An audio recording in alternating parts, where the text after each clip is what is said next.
Josiah Cole dropped to his knees in the snow. His hands were shaking, not from the cold, from what he saw.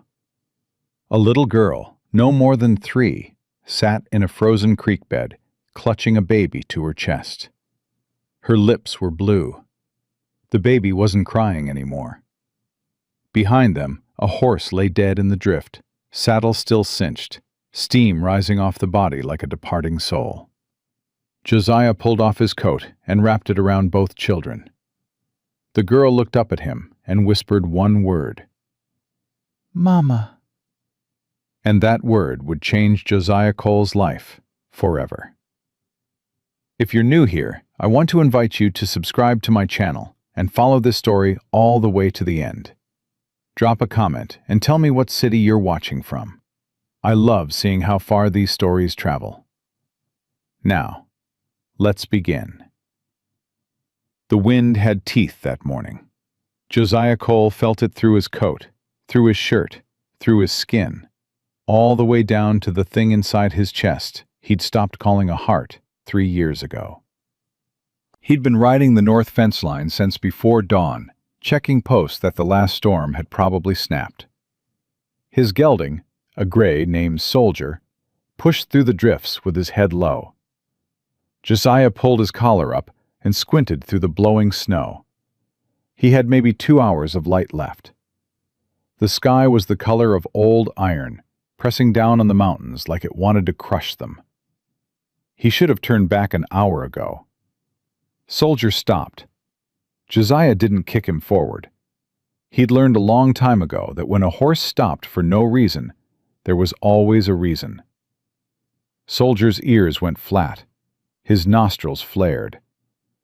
Then he sidestepped hard to the left, nearly throwing Josiah from the saddle. "Easy," Josiah said. "Easy, boy." Then he heard it. Not the wind, not a coyote, something smaller, something human. A cry, thin, high, cracked at the edges like glass about to shatter. Josiah's stomach dropped. He swung out of the saddle and landed in snow up to his shins. The sound came again, weaker this time. He moved toward it, boots punching through the crust. He found the horse first, a bay mare lying on her side in a shallow creek bed, dead. Her body was half buried in the drift, frost already forming on her mane. The saddle was still cinched tight, one stirrup dragged in the frozen mud. She hadn't been dead long. Steam still rose from her belly. Josiah circled the animal.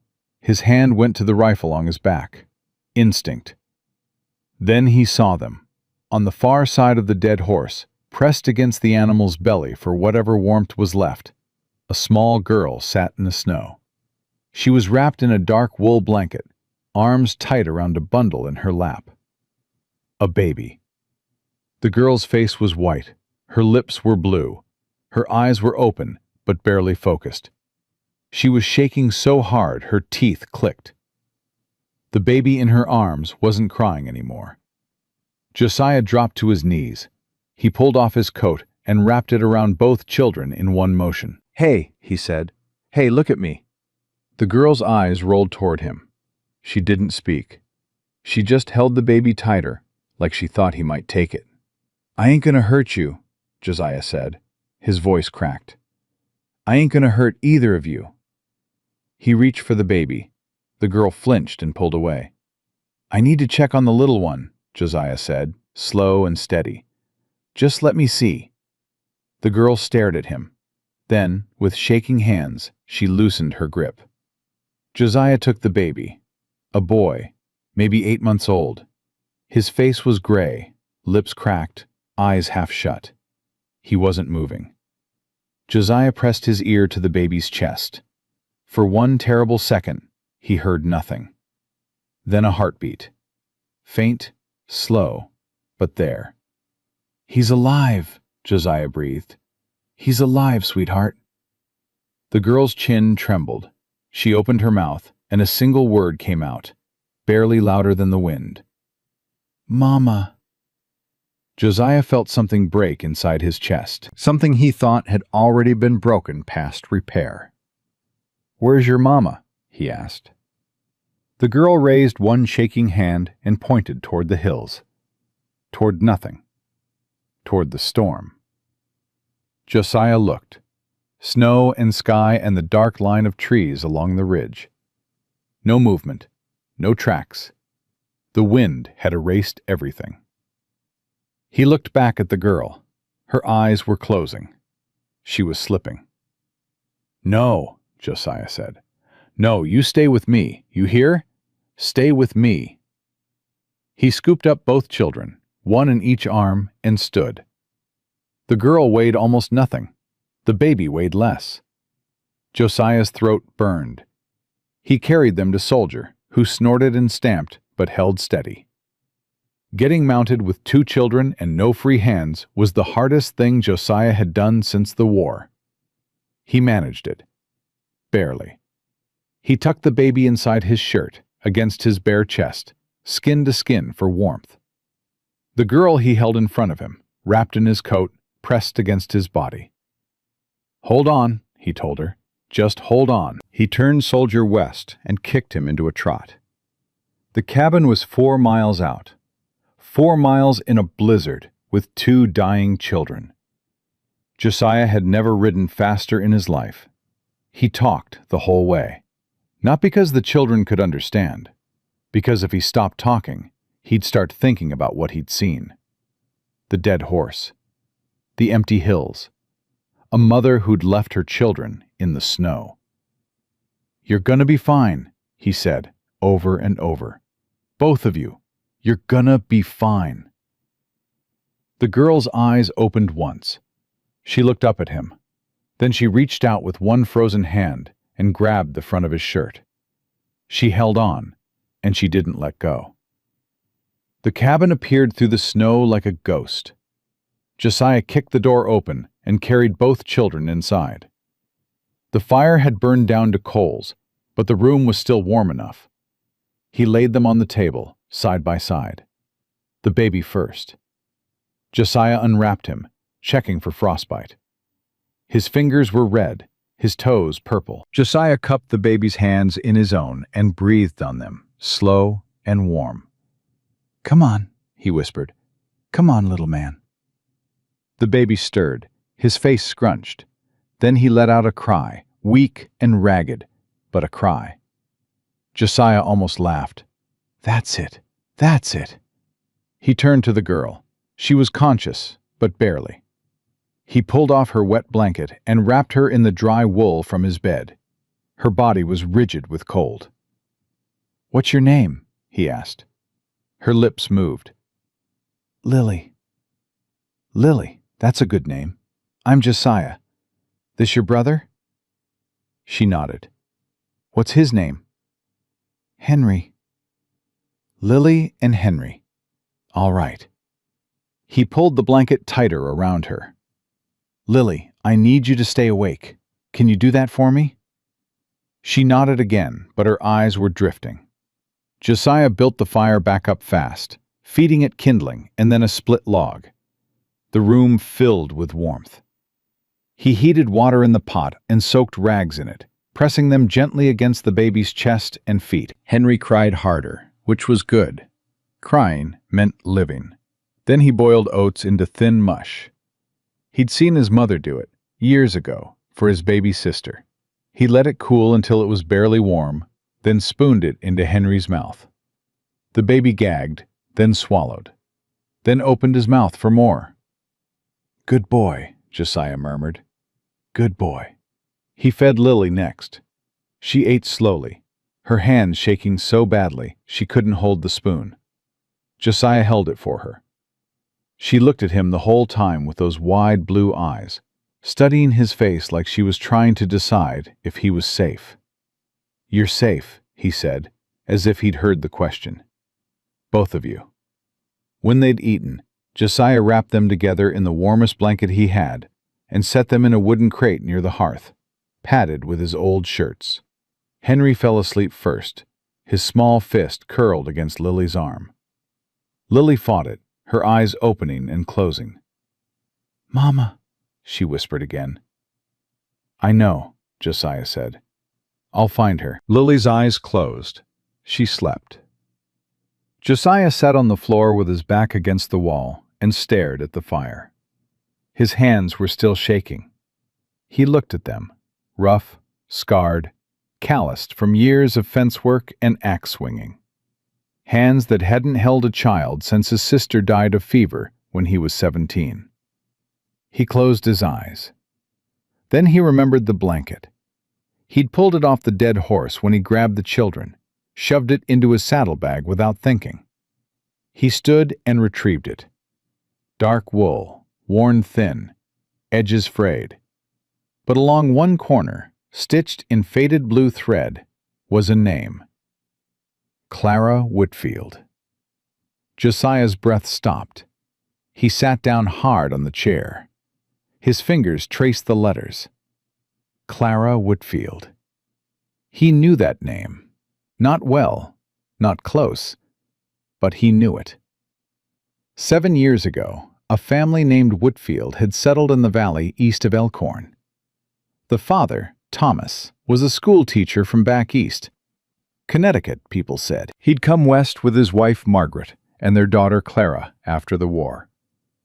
Quiet people, kept to themselves. Thomas taught school for 2 winters before it happened. The fire. Josiah remembered because his father had ridden out that night. December 1869. The coldest winter anyone could recall. Josiah's father had come back at dawn, face gray, hands black with soot.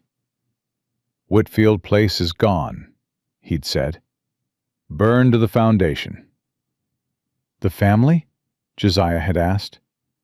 His father hadn't answered.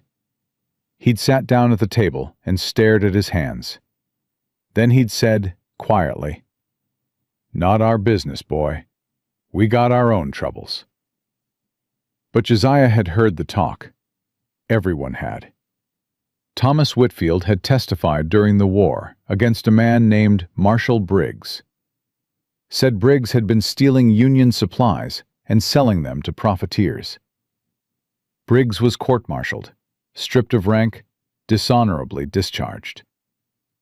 After the war, Briggs came west, bought himself a badge, bought himself power, became the Marshal of Elkhorn, and nobody asked questions because asking questions around Marshal Briggs got people hurt. Thomas Whitfield had tried to disappear. 3 valleys over, a schoolteacher and his family, starting fresh. But Briggs had a long memory and a short fuse. When the Whitfield house burned, nobody said Briggs's name, not out loud. Josiah's father knew. Half the county knew. But Briggs wore a badge, and badges meant law, and law meant silence. Josiah had been 22. He'd stood at the edge of the burned field with his father and 2 other men. He'd seen the blackened timbers, the collapsed roof, the snow melted in a perfect circle around the ruin, refrozen into dirty ice. He'd smelled it, ash and something worse. They'd found no bodies. Some folks said the Whitfields escaped. Others said Briggs made sure there was nothing to find. Nobody looked too hard for the truth. And Josiah had ridden home that morning and done exactly what his father told him. He'd let it go. He'd buried it, moved on. 7 years. Now he sat in his cabin, holding a blanket with Clara Whitfield's name on it, and 2 of her children slept by his fire. Clara would be 23 now. These children, hers. The horse, her escape. The empty hills, her last desperate run. Josiah pressed his palms against his eyes. His chest ached like someone had reached inside and squeezed. He'd been a coward, a silent witness. He'd let a family burn because his father said it wasn't their business, and he'd spent 7 years pretending that was good enough. It wasn't. He looked at Lily and Henry in their crate. Henry's mouth moved in his sleep, sucking at nothing. Lily's arm lay across her brother's chest, protective, even unconscious. These children had survived a blizzard, a dead horse, and abandonment because a 3-year-old girl had held her baby brother against a dead animal's belly and refused to let go. And somewhere out there, their mother was running, or hiding, or dying. Because of Marshall Briggs. Because of a 7-year-old sin that nobody had the courage to name. Josiah stood up. He checked the fire. He checked the children. He loaded his rifle and set it by the door. Then he pulled a chair to the window and sat down, watching the snow fall in the dark. He didn't sleep. At dawn, the storm broke. The sky opened up pale and cold, and sunlight hit the snow like a blade. Josiah was already moving. He wrapped the children warm, heated more oat mush, fed Henry first, then Lily. "I'm going into town," he told Lily. "You'll stay here where it's warm. I'll be back before dark." Lily grabbed his sleeve. "Don't go." "I have to get milk for your brother. Real milk. He needs it." "Don't go." Her voice broke. "Mama left. She said she'd come back. She didn't come back." Josiah knelt in front of her. He took her small, cold hand in both of his. "Lily, look at me." She looked. "I'm coming back. You hear me? I am coming back." "That's a promise, and I don't break promises." Her chin trembled, but she nodded. "You watch your brother. Keep him warm. I'll be fast." He stood. Lily watched him from the crate, her eyes following every move as he pulled on his coat and hat. At the door, he looked back. "I'm coming back," he said again. Then he rode for Elkhorn. The town sat in a narrow valley, 10 miles south, a single frozen road lined with buildings that looked like they were leaning on each other for warmth. Smoke rose from every chimney. Josiah tied Soldier outside the general store and pushed through the door. Pete Haskell stood behind the counter, sorting nails into tin cans. He looked up. "Josiah Cole! Ain't seen you since October. Hell of a morning to ride in." "Need milk," Josiah said. "Powdered if you got it, and cloth for wrapping." Pete frowned. "Milk? You got livestock I don't know about?" "Found 2 children." Pete set down the nails. "Found them where?" "North Valley, creek bed, dead horse beside them." "Whose children?" Josiah reached into his saddlebag and pulled out the blanket. He laid it on the counter. Pete looked at the stitched name. The color drained from his face. "Clara Whitfield," he whispered. "You remember her." "I remember the fire." Pete looked up. "You're saying she's alive?" "I'm saying her children are alive. A girl and a baby boy. Half frozen when I found them." Pete's hands gripped the counter. "Jesus, Josiah, you know what name you just said out loud in this town?" "I know." "Briggs is Marshall. He's got eyes everywhere. If that name gets back to him—" "I need milk, Pete, not a warning." Pete stared at him. Then he moved to the back room and returned with a tin of powdered milk, a bundle of clean linen, and a small jar of honey. "For the baby's lips," Pete said, setting down the honey. "They crack in this cold." He didn't let go of the goods. "Josiah, Marshall Briggs burned that family out of existence. If those children are tied to the Whitfields, he's going to want them gone. You understand that?" "I understand it." "And you're still going to keep them?" "I'm still going to keep them." Pete released the goods. He leaned forward, voice low. "Then don't trust anyone in this town. Not the preacher, not the doc, nobody. Briggs has this place locked down. Anyone steps out of line, they lose their land, their livelihood, or worse." "What about you?" Pete was quiet for a long time. "I've been quiet 7 years. I'm tired of being quiet." He reached under the counter and pulled out a box of rifle cartridges. He slid them across. On the house. "Thank you." "Don't thank me. Just keep those children alive." Josiah gathered everything and turned for the door. He was 2 steps from it when it opened. A man stood in the doorway. Tall, gray-haired, a marshal's star pinned to his heavy wool coat. His eyes were pale blue, sharp as the winter sky behind him. Marshal Briggs. He stepped inside, snow falling off his shoulders. His gaze moved from Josiah to the counter and back.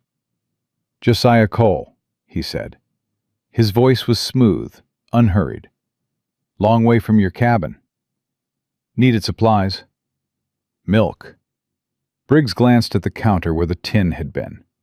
"That's unusual for a man who lives alone." Josiah said nothing. Briggs smiled. It was the kind of smile that had no warmth in it, just teeth. "Heard something interesting this morning. One of my men found a dead horse in the North Creek bed.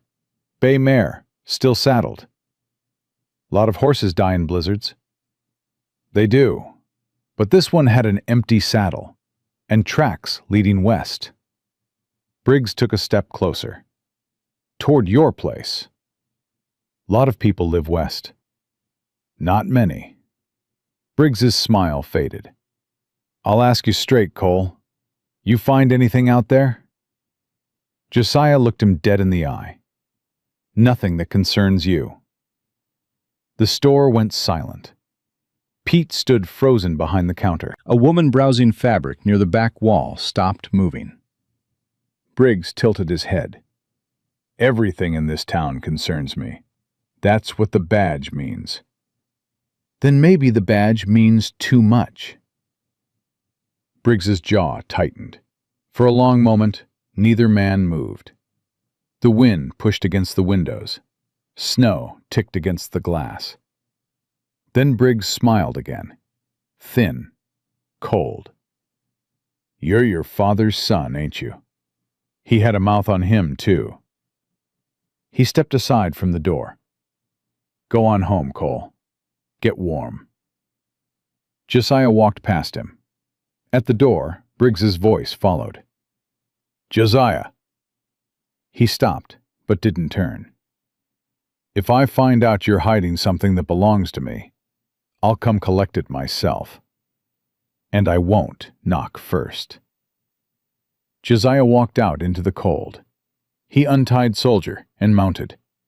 His hands were steady, but his heart was hammering. He rode out of Elkhorn without looking back, but he felt the weight of Briggs's eyes on him the whole way. And he knew, deep in his gut, that the clock had started. Back at the cabin, Lily was waiting. She sat in the crate with Henry in her lap, blanket pulled around them both. When Josiah came through the door, she looked up at him with those wide blue eyes. "You came back," she said. "Told you I would." He mixed the powdered milk with warm water and fed Henry. The baby drank like he'd never tasted anything so good, his small hands grabbing at the rag Josiah used as a makeshift bottle. Lily watched, chewing on a piece of dried biscuit Josiah had given her. "Is Mama coming?" she asked. Josiah's hand paused on the rag. "I don't know, sweetheart." "She said she'd come back." "I know." "She was bleeding. From here." Lily touched her side, just above her hip. "She wrapped it with cloth, but it got red." Josiah's chest tightened. "Did she say anything else?" "She said hide. She said hold Henry and don't let go." Lily's voice was steady, like she'd practiced these words. "She said someone would come." "Someone did." Lily looked at him. "Are you the someone?" "I reckon I am." She nodded slowly. Then she reached out and put her hand on his arm. "Don't leave again." "I won't." That night, Josiah sat by the fire with his rifle across his knees. Henry slept in the crate. Lily lay beside him, but wouldn't close her eyes. "You need to sleep," Josiah said. I'm watching. Watching for what? The bad man. Josiah looked at her. You know about the bad man? Mama said a bad man was coming. That's why we ran. Lily pulled the blanket up to her chin. He has a star on his coat. Josiah felt the cold settle deeper than the winter could reach. A 3-year-old girl sitting in his cabin, describing Marshall Briggs. He leaned forward and put another log on the fire. Sparks rose and disappeared. Lily. Yes? Nobody with a star, or without one, is going to hurt you or your brother. Not while I'm breathing. She studied his face for a long time. Then, slowly, her eyes closed. Her breathing evened out. Her hand relaxed on Henry's arm. Josiah watched them sleep. 2 children who weren't his. A dead woman's blanket with a living woman's name. A marshal who killed families and called it law. 7 years ago, Josiah Cole had ridden away from a burned house and told himself it wasn't his fault. Tonight, he sat in the firelight with a rifle on his knees and 2 orphans sleeping at his feet. And he made a different choice. Whatever came next, he wouldn't ride away. Not this time. Josiah didn't sleep. Every sound outside the cabin pulled him to his feet. Wind scraping the roof, a branch cracking under the weight of snow, soldiers shifting in the lean-to behind the house. Each time he went to the window, rifle ready, and stared into the dark until the sound made sense. Henry woke twice in the night. Both times, Josiah heated milk and fed him in the dim glow of the fire. The baby ate hungrily now, his small hands pressing against the rag, his eyes half open and fixed on Josiah's face. You're a stubborn one, Josiah whispered. That's good. Stubborn keeps you alive. Lily slept through Henry's feedings, but woke the moment Josiah moved the crate to add a log to the fire. She sat up fast, eyes wild, hands reaching for her brother. He's right here, Josiah said. Right beside you. She checked, touched Henry's face, counted his fingers, then lay back down. She did this 3 times before dawn. When the gray light came through the window, Josiah was already dressed. He made oat mush and fed both children, then changed Henry's wrappings with strips of the linen Pete had given him. The baby kicked and fussed while Josiah worked, and Lily watched from the edge of the crate with her knees pulled to her chest. You're doing it wrong, she said. Josiah looked at her. How's that? You have to tuck the bottom part first. Mama does it different. Show me. Lily climbed out of the crate and knelt beside Henry. With small, practiced hands, she folded the cloth under him and wrapped it snug. Henry stopped fussing. Josiah stared at her.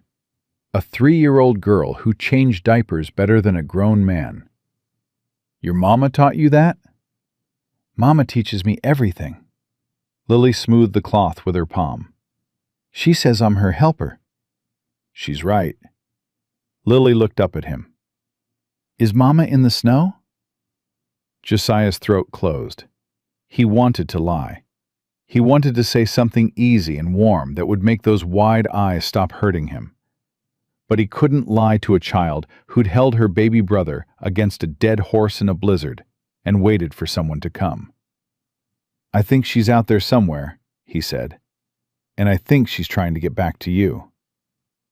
She was bleeding. I know. You told me. What if she can't walk anymore? Josiah put his hand on Lily's head. Her hair was tangled, matted with dirt and dried sweat. Then I'll go find her and carry her. Lily thought about that. Promise? Promise, she nodded. Then she climbed back into the crate and pulled the blanket over herself and Henry. I'm tired, she said. Then sleep. Will you be here when I wake up? I'll be here. She closed her eyes. Within a minute, her breathing slowed. Josiah sat on the floor beside the crate and pressed his back against the wall. His eyes burned. His whole body ached. But sleep was a luxury he couldn't afford. Briggs knew. Maybe not everything. Not yet. But the marshal had seen the supplies, heard about the dead horse, put pieces together. A man like Briggs didn't need proof. He needed suspicion. And suspicion was enough to send men with guns to a cabin in the hills. Josiah needed help. He couldn't fight Briggs alone, not with 2 children to protect. He waited until Lily and Henry were deep asleep.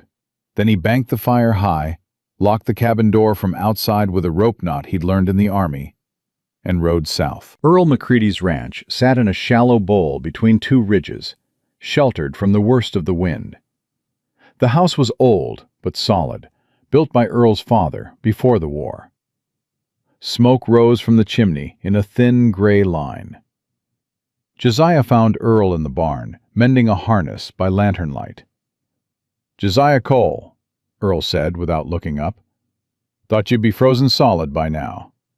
"Not yet." Earl glanced at him. Then he set down the harness and straightened, reading Josiah's face the way old men read weather. "What happened?" Josiah told him, all of it. The dead horse, the children, the blanket with Clara Whitfield's name, Briggs at the general store, the look in the marshal's eyes. Earl listened without moving. When Josiah finished, the old man was quiet for a long time. He picked up a piece of straw and chewed on it, staring at the barn wall. "Clara Whitfield," he said finally. "Thomas's girl." "You knew them?" "Knew Thomas. Good man, educated. Came to me once, asked if I had work. I didn't, but I gave him a side of beef because his family looked hungry." Earl spat out the straw. "Then the fire happened, and I did what everyone else did. Nothing. We all did nothing. That don't make it right." Earl looked at Josiah. "You got those children at your cabin right now?" "I do. And Briggs is sniffing around." "He is? How long before he comes?" "Days, maybe less." Earl nodded slowly. He walked to the back of the barn and lifted a rifle from a pair of hooks on the wall. He checked the action, then looked at Josiah. "Your daddy and I fought together at Petersburg. He took a mini-ball in the shoulder, pushing me out of the way. Spent 3 weeks in a field hospital with gangrene crawling up his arm. They wanted to cut it off. He told them he'd shoot the first surgeon who touched him." Earl's voice was steady, but something in his eyes shifted. "He kept the arm, kept his word, and he never asked me to repay him." "I'm not asking you to repay anything. I know you're not. That's why I'm offering." Earl slung the rifle over his shoulder. "But we need more than 2 men against a marshal with hired guns." "Who?" "There's a woman named Ruth Gentry, lives on the edge of town. She was a midwife before Briggs ran her husband off his land. She's got no love for that man, and she knows more about keeping babies alive than either of us." Earl grabbed his coat. "And there's a ranch hand, works the Dawson spread. Mexican fellow named Tomas Reyes. Best shot I've ever seen, and he don't scare easy. Will they come? Only one way to find out." They rode to Ruth Gentry's place first. It was a small house behind a stand of pines, barely visible from the road. A thin woman with silver hair opened the door before they knocked. She looked at Earl, then at Josiah, then back at Earl. "Who's hurt?" she said. 2 children, Earl said. "Found in the snow. Baby boy, maybe 8 months. Girl, about 3. Half frozen when Josiah pulled them out." Ruth's expression didn't change, but her hand tightened on the doorframe. "Where are they now?" "My cabin," Josiah said. 4 miles north." "And the mother?" "Missing. Wounded, maybe. The girl said she was bleeding." Ruth disappeared inside. She came back 30 seconds later with a leather bag over her shoulder and a wool shawl wrapped tight. "I've got goat's milk, willow bark tea, and salve. Let's go." Josiah looked at Earl. Earl shrugged. "Told you." They found Tomas Reyes mending fence on the Dawson spread, 2 miles east. He was a quiet man, lean and weathered, with dark eyes that missed nothing. Earl explained the situation in short, blunt sentences. Tomas listened. When Earl finished, Tomas pulled a glove off and rubbed his jaw. "This Marshal, Briggs, he's the one who burned out the Whitfield family." "Everyone knows it," Earl said. "Nobody says it. And now he wants the children." "He wants to finish what he started," Josiah said. Tomas looked at him. "You're asking me to stand against the law." "I'm asking you to stand against a murderer who wears a badge." Tomas was quiet. Then he said, "My father came to this country with nothing, worked cattle until his hands bled, died on American soil, and never got a marker because the man who owned the ranch said Mexicans didn't deserve headstones." He pulled his glove back on. "A child freezing in the snow doesn't have a country, doesn't have a color, just has a need." He picked up his rifle from where it leaned against the fence post. "I'll ride with you." They reached the cabin by mid-afternoon. Josiah unlocked the door and stepped inside. Lily was awake, sitting in the crate with Henry in her lap. When she saw Josiah, her face crumbled with relief. "You came back." "I told you I would." She looked past him at the three strangers in the doorway. Her arms tightened around Henry. "Who are they?" "Friends," Josiah said. "They're here to help." Ruth moved forward slowly, the way you'd approach a frightened animal. She knelt beside the crate and looked at Lily. "Hello, sweetheart. My name is Ruth. I'm going to look at your brother, make sure he's healthy. Is that all right?" Lily studied her face. Then she looked at Josiah. He nodded. Lily loosened her grip on Henry. Ruth examined the baby with gentle, expert hands. She checked his breathing, his color, his fingers and toes. She felt his belly and looked at his gums. Then she turned to Josiah. "He's dehydrated but stable. No frostbite, thank God. You kept him warm enough." She opened her bag and pulled out a small bottle of goat's milk. "This is better than powdered. Warm it slow and feed him every 2 hours." "Thank you." Ruth looked at Lily next. She brushed the hair from the girl's face and smiled. "You're a brave one, aren't you?" Lily didn't smile back. "I'm Mama's helper." "I can see that." Ruth's voice was soft but steady. "Your Mama would be proud of you." Something in Lily's face shifted. Her lower lip trembled, and for the first time since Josiah had found her, she looked like what she was, a 3-year-old child who missed her mother. "I want Mama," she whispered.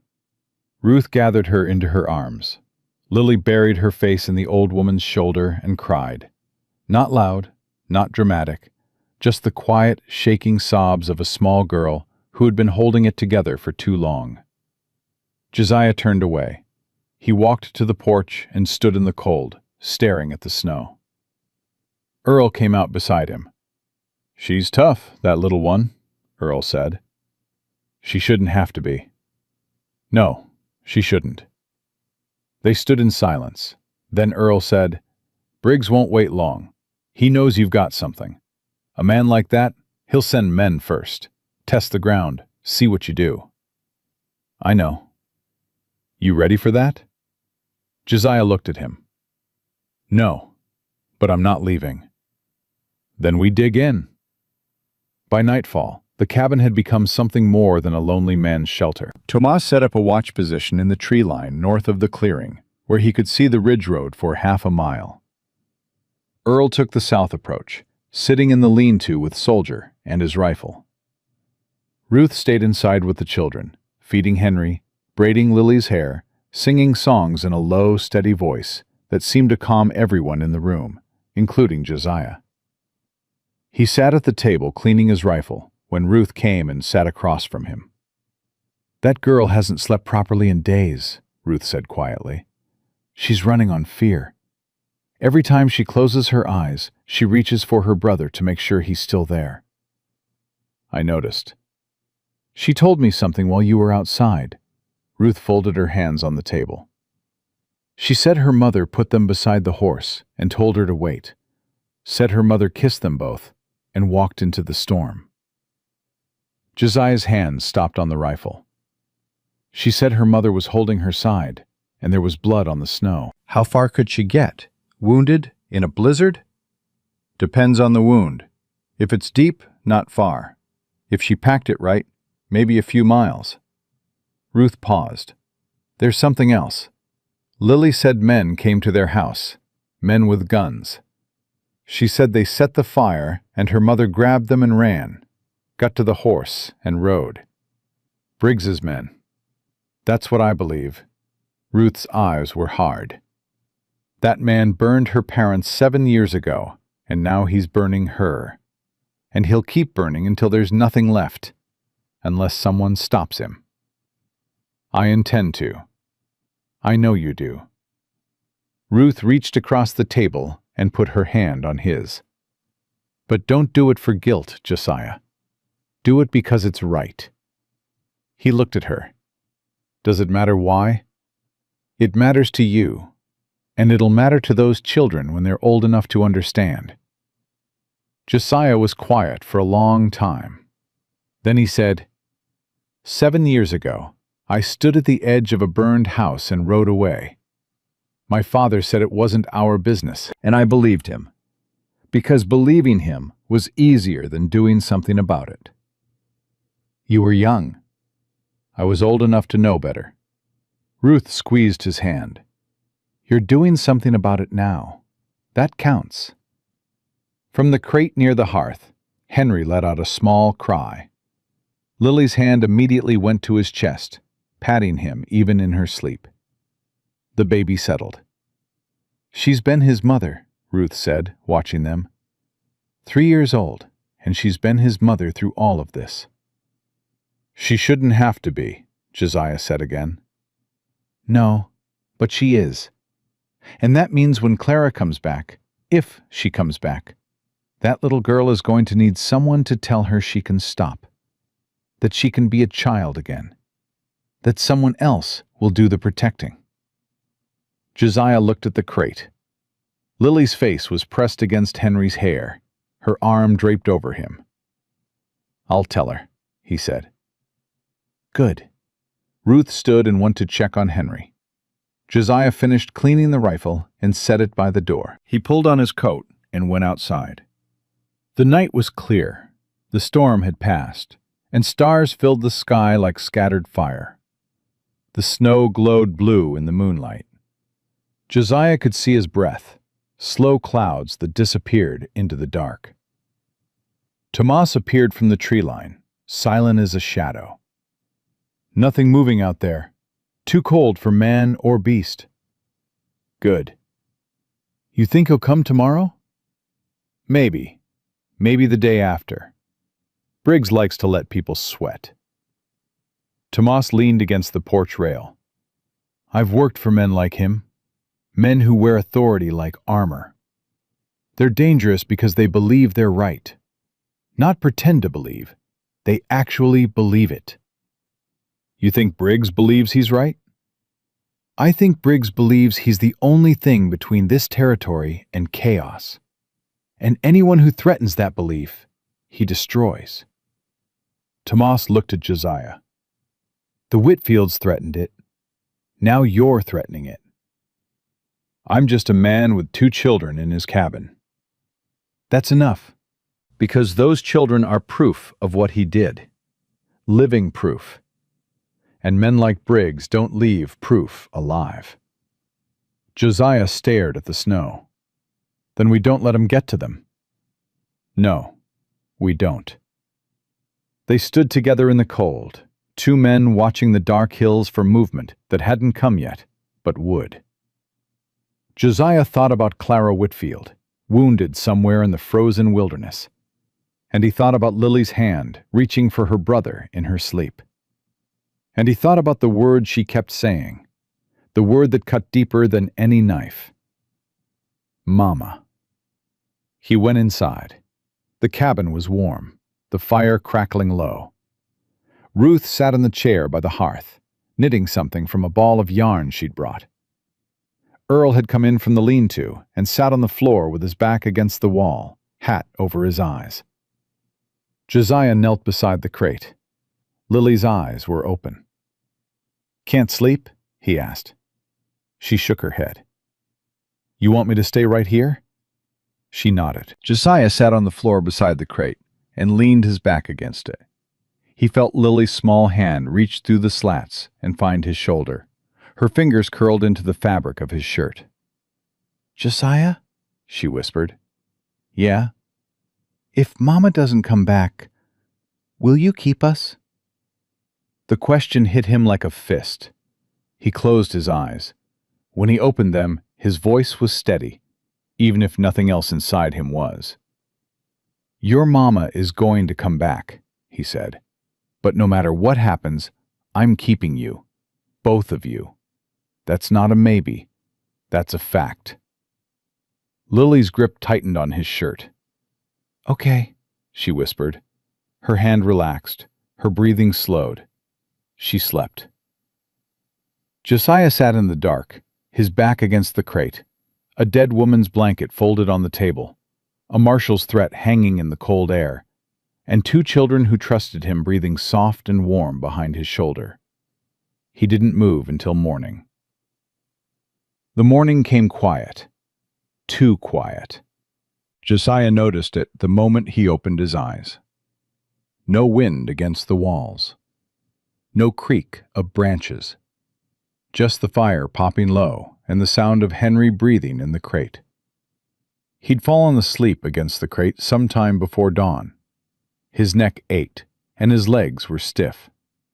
He stood slow, stretching the cold out of his joints, and looked around. Ruth was asleep in the chair, her knitting still in her lap. Earl's spot by the wall was empty. Josiah checked the children. Lily was curled around Henry, her arm across his chest, her face pressed into the blanket. Henry slept with one fist near his mouth, his cheeks pink now, fuller than they'd been 2 days ago. The cabin door opened. Earl stepped inside, stamping snow off his boots. His face was tight. "Riders," he said. Josiah's hand went to the rifle by the door. "How many?" 6, maybe 7, coming down the ridge road, slow. "Briggs?" "Can't tell yet. But who else rides 7 deep in this territory?" Ruth woke at their voices. She sat up, reading the room in one glance. She set her knitting aside and moved to the crate. "I'll take the children to the loft," she said. "Do it," Josiah said, "and stay up there, no matter what you hear."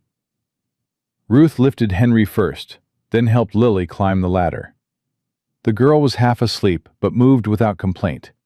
She'd learned to obey quick instructions. That broke Josiah's heart more than anything. "Josiah," Lily said from the loft, her face peering over the edge. "Yeah?" "Is it the bad man?" He looked at her. "Maybe, but remember what I told you. Nobody's going to hurt us while you're breathing." "That's right." She pulled back from the edge. Ruth's arm wrapped around her, and they disappeared into the shadows of the loft. Tomas came through the back, silent as always. He had his rifle in one hand and a box of cartridges in the other. 7 riders, I counted from the tree line. Briggs is in front. You sure? Star on his coat catches the light. Hard to miss. Earl loaded his rifle. We doing this on the porch or in the clearing? Porch, Josiah said. This is my land. I'm not hiding inside. The 3 men stepped out into the cold. The sun was up, but weak, a pale circle behind thin clouds. The snow stretched out from the cabin in every direction, unmarked except for their own boot prints. Josiah stood in the center of the porch, rifle held loose in both hands. Earl took the left side, Tomas the right. They waited. The riders appeared through the trees, 7 men on horseback, moving in a loose column. Briggs rode in front on a black horse, his coat buttoned high, the marshal's star bright against the dark wool. Behind him rode 6 men Josiah didn't recognize. Hard faces, heavy coats, revolvers and rifles. Hired men. The kind who didn't ask questions because they were paid not to. They stopped 50 yards from the cabin. Briggs dismounted. He handed his reins to the man beside him and walked forward alone. His boots crunched through the frozen crust. He stopped at the edge of the clearing. "Josiah Cole," he called. "Nice morning." "State your business, Briggs." Briggs smiled. He put his hands in his coat pockets like a man taking a stroll. "I've been thinking about our conversation at Pete's store. The milk, the wrapping cloth. Man like you, living alone, buying baby supplies. Got me curious. Curiosity isn't a warrant. Don't need a warrant on my own land. This isn't your land. Everything between the ridge and the river is my jurisdiction." Briggs looked at Earl and Tomas. "I see you brought friends. That's a shame. I was hoping we could settle this quiet." "Nothing to settle," Josiah said. "You're on my property. Turn around." Briggs's smile faded. He took his hands out of his pockets. "Let me make this plain. I have reason to believe you're harboring wards of the territory, children with no legal guardian. That makes them my responsibility." "They've got a guardian." You? A bachelor rancher with no wife, no family, no standing? That won't hold up, and you know it. "It'll hold up better than a marshal who burns families out of their homes." The air changed. Josiah felt it, like the drop in pressure before a storm. The 6 men behind Briggs shifted in their saddles. 2 of them moved their hands to their weapons. Briggs's eyes went cold. "You want to be careful with accusations like that." "It's not an accusation, it's a fact. You burned the Whitfield place 7 years ago, killed Thomas and Margaret Whitfield, hunted their daughter Clara like an animal, and now you're here for her children." "That's quite a story." "It's your story, Briggs. Everyone in this county knows it." "Everyone in this county knows to keep their mouths shut." "Not anymore." Briggs stared at him. Then he looked at Earl.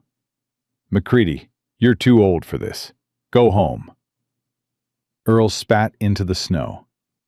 "I've been going home for 7 years. Going home, keeping quiet, pretending I didn't know what you did.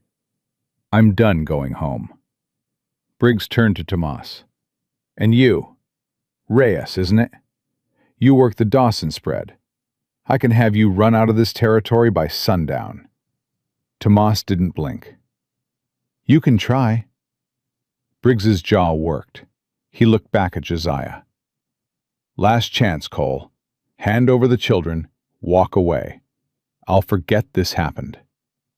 "You'll forget it the way you forgot the Whitfields? The way you forgot burning the school teacher and his wife alive?" "They were a threat." "A school teacher was a threat to you?" "Thomas Whitfield was a liar who destroyed my career. He testified against me with fabricated evidence. Cost me everything I'd built." Briggs's voice dropped. "I rebuilt. Out here from nothing. And I won't let his bloodline threaten what I've made." "His bloodline is 2 children, a 3-year-old girl and a baby boy." "They're proof. And proof has a way of growing up and talking." "So you'd kill children to protect yourself?"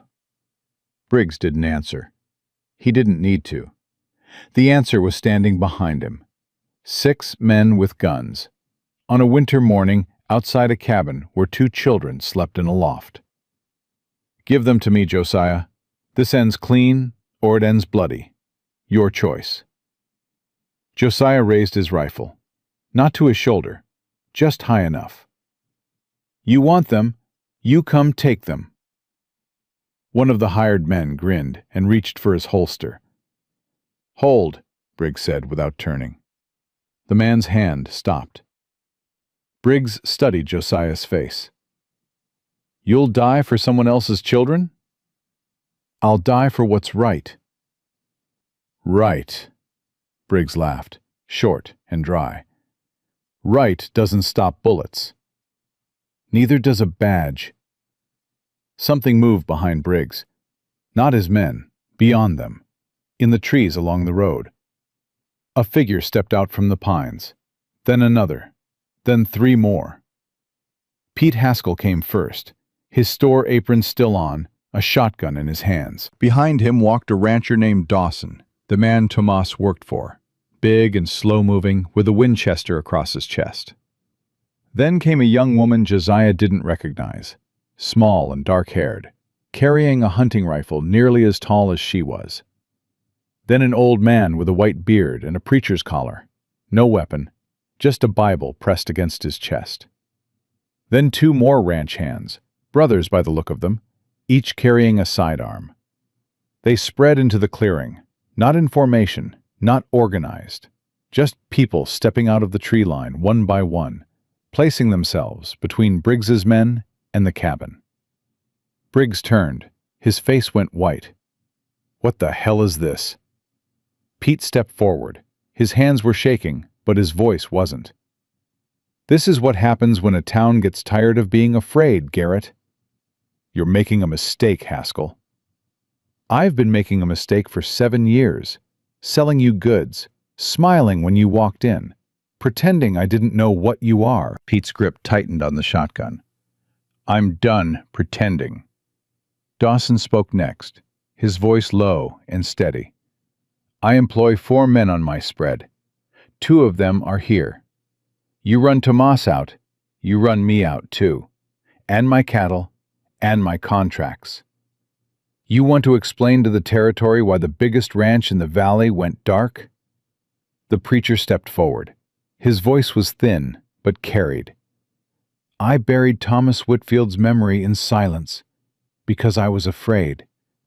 I stood in my pulpit and preached about courage and justice while a murderer sat in my congregation. God forgive me for that. But I won't do it again." Briggs's hired men looked at each other. One of them, a heavy-set man with a red beard, lowered his rifle. "Marshal, this ain't what you described. You said it was 1 man and some strays." "Shut up," Briggs said. "I ain't dying for this," the man said. He turned his horse and rode back toward the ridge. A second man followed, then a third. 3 remained. They looked at Briggs, waiting for orders. Briggs' hand moved toward his revolver. His fingers touched the grip. "Don't," Josiah said. "You think this changes anything?" Briggs' voice was low, tight. "You think a few ranchers and a preacher can undo what I've built? I am the law here." "No," Earl said. "You're just a man who stole a badge, and now you're a man standing alone." Briggs looked at his 3 remaining men. "Finish it," he said. None of them moved. "I said, finish it." The nearest one, a young man with hollow eyes, shook his head. "Not against women and old men and a damn preacher, Marshal. That ain't what I signed on for." He turned his horse. The other 2 followed. They rode up the ridge without looking back. Briggs stood alone in the clearing. 7 against 1. Then 12. Then more, as other figures appeared at the edges of the tree line. People Josiah didn't recognize. Faces he'd never seen. They'd come from the neighboring valleys, from spreads and settlements and lonely cabins, drawn by word of mouth that had traveled faster than the winter wind. Briggs's hand was still on his revolver. His face was twisted, pale, tight with rage. He looked at Josiah. "This isn't over." "Yeah, it is. You don't know what I'm capable of. I know exactly what you're capable of. So does everyone standing here." Briggs drew. The gunshot cracked across the valley before his barrel cleared the holster. Not from Josiah, not from Earl, not from anyone in the clearing. From the ridge. The bullet hit the snow at Briggs's feet. He stumbled backward, hand jerking away from his gun. Everyone froze. A figure stood at the top of the ridge, a woman, thin, dark-haired, a rifle at her shoulder. She stood in the snow like she'd grown out of it, still and straight. She walked down the slope, slow, steady, each step deliberate. Her face was gaunt, hollowed by hunger and cold. A cloth bandage wrapped around her midsection, stained dark. Her eyes burned like coals in a dead fire. She stopped 20 feet from Briggs. The rifle never wavered. Clara Whitfield. The clearing went silent. Briggs stared at her. His face changed, and for the first time Josiah saw something in the marshal's eyes he'd never seen before. Fear. "You," Briggs breathed. "Me." Clara's voice was raw, scraped down to bone. "Did you think I'd die quiet, Marshal? Like my parents?" "You should be dead." "You tried. You burned my home. You killed my parents. You sent men after me in a blizzard with my children." Her voice cracked, but held. "My horse died under me. I left my babies in the snow because I couldn't carry them and fight at the same time. I left them." Her finger tightened on the trigger.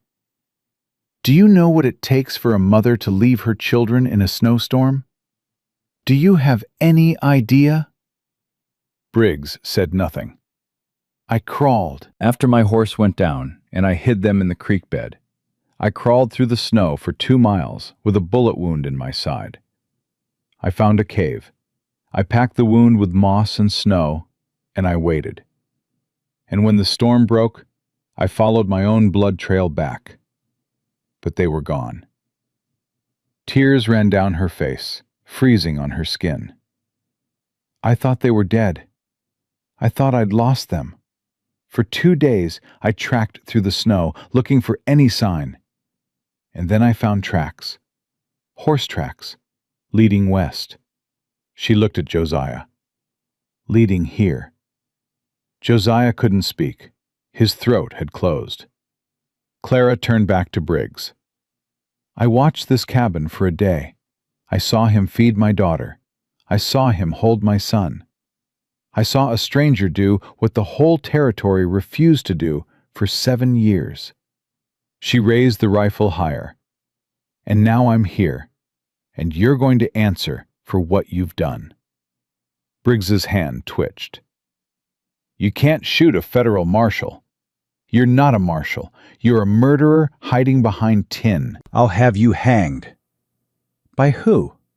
Clara looked around the clearing, at the ranchers, the preacher, the townspeople, Pete Haskell and his shotgun, Ruth Gentry watching from the cabin window, Tomas and Earl with their rifles steady. "Who here is going to hang me for you, Briggs?" Nobody moved. Nobody spoke. The wind carried snow across the clearing in low white sheets. Briggs looked at the faces around him, one by one. He found no ally, no sympathy, no fear. For the first time in 7 years, Marshal Briggs stood in a crowd and no one was afraid of him. "You're finished," Clara said. "Leave.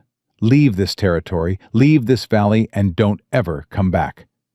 If I see your face again, I'll put the next bullet through your chest." "You wouldn't." Clara pulled the trigger. The shot hit the ground 6 inches from Briggs's right boot.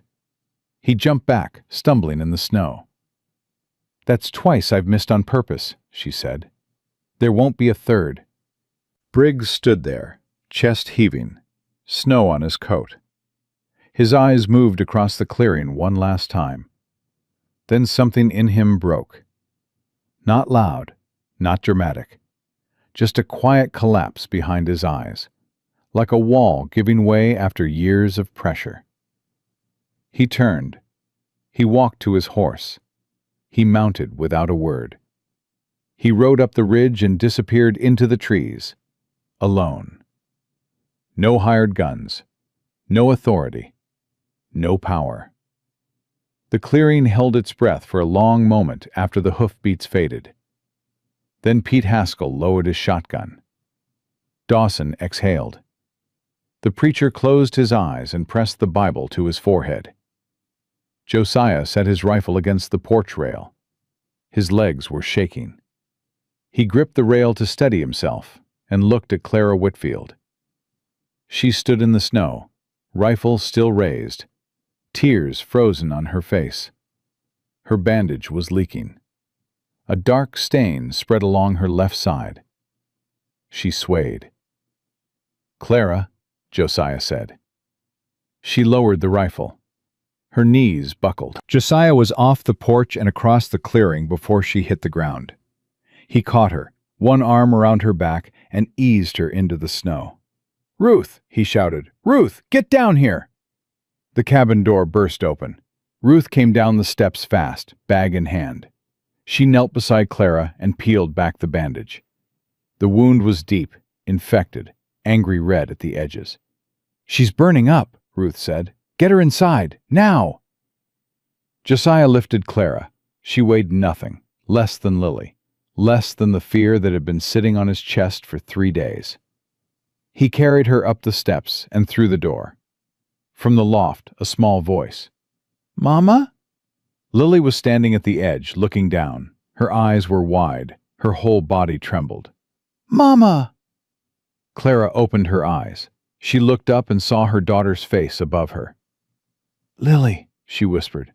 "My Lily." "Mama! Mama! Mama!"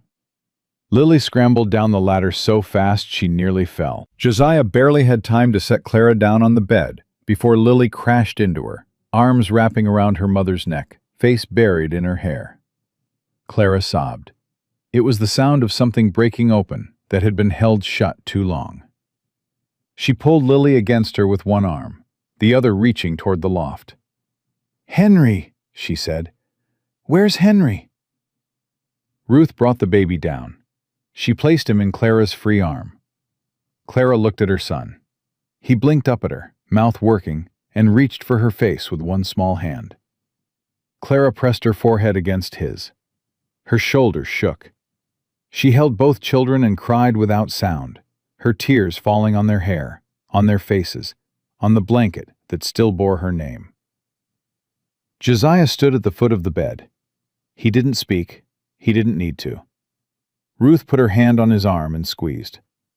Lily pulled back from her mother's neck. She looked at Josiah with those wide blue eyes, the same eyes that had found him in a frozen creek bed 3 days ago. "I told you," she said. "I told you Mama would come back." Josiah's vision blurred. He wiped his eyes with the back of his hand and nodded. "Yeah, sweetheart, you told me." Clara looked at him over her children's heads. Her face was wrecked, pale, fevered, streaked with tears and dirt and frozen blood. But her eyes were clear. "You kept them alive," she said. "They kept each other alive. Lily held Henry through the whole storm. Wouldn't let go." Clara pressed her lips to Lily's head. "That's my girl." Ruth stepped forward. "I need to clean that wound, Clara. It's infected. I'll need hot water and clean cloth." "I'll get it," Josiah said. He moved to the hearth and put the pot on the fire. His hands shook as he worked. Behind him, he heard Lily's voice, small and certain. "Mama, Josiah promised he'd keep us. He promised." Clara was quiet for a moment. Then she said, "Did he?" "He did, and he doesn't break promises." Josiah stood at the fire with his back to them. He closed his eyes. The water began to heat. Outside, the people of the valley drifted home through the snow, carrying their rifles and their courage and their 7 years of silence, which they had finally, at last, set down. Ruth worked on Clara's wound for an hour. Josiah stayed by the fire, heating water when Ruth called for it, tearing clean linen into strips, keeping his back turned while Ruth cut away the cloth around the wound and cleaned it. Clara didn't scream.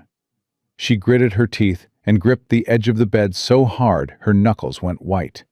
But she didn't scream. Lily sat beside her mother, holding her hand, watching Ruth's every move with those steady blue eyes. "You're hurting her," Lily said once. "I know, sweetheart," Ruth said, "but I have to clean it so it can heal." "Mama, does it hurt?" Clara squeezed her daughter's hand. "Not as much as missing you did." When Ruth finished, she sat back and wiped her hands on a rag. "The wound is deep, but clean now. Infection's the worry. I'll pack it with a poultice and change it twice a day. She needs rest, broth, and warmth." "She'll have it," Josiah said from the hearth. Ruth looked at him. "She can't be moved for at least a week, maybe 2. "She's not being moved," Clara spoke from the bed. Her voice was thin but steady. "I'm not staying here. I've put you in enough danger." Josiah turned around. "Briggs is gone." "Briggs will come back." "Then he'll find the same thing he found today." Clara shook her head. "You don't understand. Men like Briggs don't quit. They retreat, they regroup, they come back harder. I've been running from him for 7 years. I know how he thinks." "You're not running anymore." "Because I can't stand up." Clara tried to push herself upright and gasped. Her hand went to her side. Lily grabbed her arm. "Mama, stop!" Clara fell back against the blanket, her jaw clenched. "I am not going to let him use you to get to my children." Josiah walked to the bed. He knelt beside it, eye level with Clara. She looked at him, and he saw it. Not just pain, not just exhaustion, but the deep, grinding terror of a woman who had been hunted so long she didn't know how to stop running. "Clara," he said, "listen to me. I stood at the edge of your family's land 7 years ago and watched the smoke rise. I was 22 years old, and my father told me it wasn't our business. And I believed him. I rode home, and I put it out of my mind, and I lived my life like your family never existed." Clara's eyes hardened. "Why are you telling me this?" "Because you need to know who I am. I'm not a hero. I'm the man who did nothing. For 7 years, I carried that, and I told myself it was my father's choice, not mine. But it was mine. I chose silence. I chose comfort. I chose to let a murderer walk free, because standing up was harder than walking away." He looked at Lily. The girl was watching him with an expression too old for her face. "Then I found your children in the snow, and your daughter looked at me and said one word, 'Mama.' And I knew I was done walking away." Clara's eyes glistened. She said nothing. "I can't undo what I didn't do 7 years ago, but I can do this, right here, right now. You're staying in this cabin. Your children are staying in this cabin. And if Briggs comes back, he'll have to kill me to get through that door. That's not negotiable." Clara stared at him for a long time. Her chin trembled. Then she whispered, "Why do you care?" "Because somebody should have cared 7 years ago." Clara closed her eyes. A tear slid down her temple into her hair. Lily leaned over and wiped it with her small fingers. "Don't cry, Mama." "I'm not crying." "You are." Clara almost laughed. It came out broken, half sob, half breath. She pulled Lily against her. "I am. You're right. But it's the good kind." Lily frowned. "There's a good kind?" "There is now." Ruth cleared her throat from the doorway. "I'll stay tonight. She needs watching. Fever might spike before morning." "I'll take the floor," Josiah said. "You've been taking the floor," Ruth said. "You look like you haven't slept in a week." "I haven't." "Then you'll sleep tonight. I'll watch her. Earl and Tomas have the perimeter." Josiah started to argue. Ruth raised a hand. "You're no good to those children dead on your feet. Sleep." He looked at Clara. She was already drifting, the fever pulling her under. Lily lay beside her, arm across her mother's chest. Henry tucked against Clara's other side, in a nest of blankets. Josiah pulled a blanket from the loft and lay down by the hearth. He was asleep before his head touched the floor. He dreamed of fire. A house burning in the dark. Snow falling through the flames. A man standing at the edge of the light, watching. His father. "Not our business, boy." And Josiah, 22 years old, turning his horse away.